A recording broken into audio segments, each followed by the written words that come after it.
Joining me is State Representative Xiong.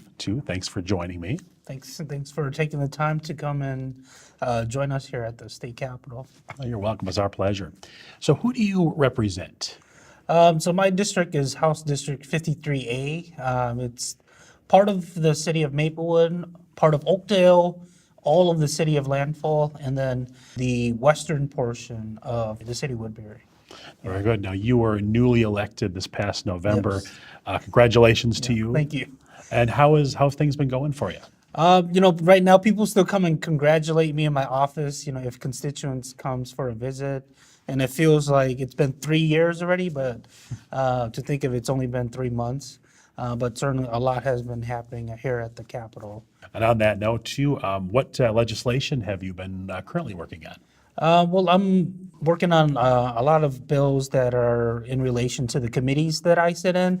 I'm on Property Tax Committee, which is a subcommittee, and we're working a lot on local government aid, county program aid.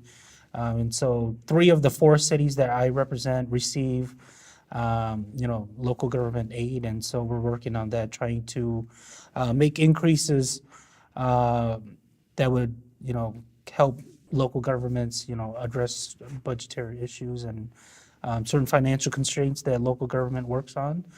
And certainly I'm on higher education and local government. And so workforce development is a really big issue here for the state of Minnesota. And so I've been working on that.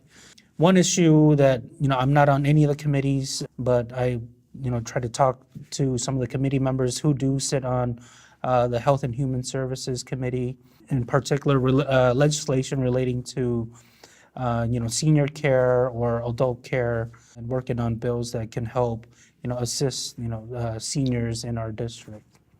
Well, very important issues for sure, yeah. What has surprised you most about working at the Capitol? I think the pace of it. In the beginning, there was a lot of catching up and a lot of overview. When we first went to committee, it was more like classrooms because they're laying out the budget or how we address a tax bill and what's going to come up. And then now it's like everything, all sorts of different legislation. For example, Veterans Affairs, local government, taconite mining. And so all these different issues coming up all at once.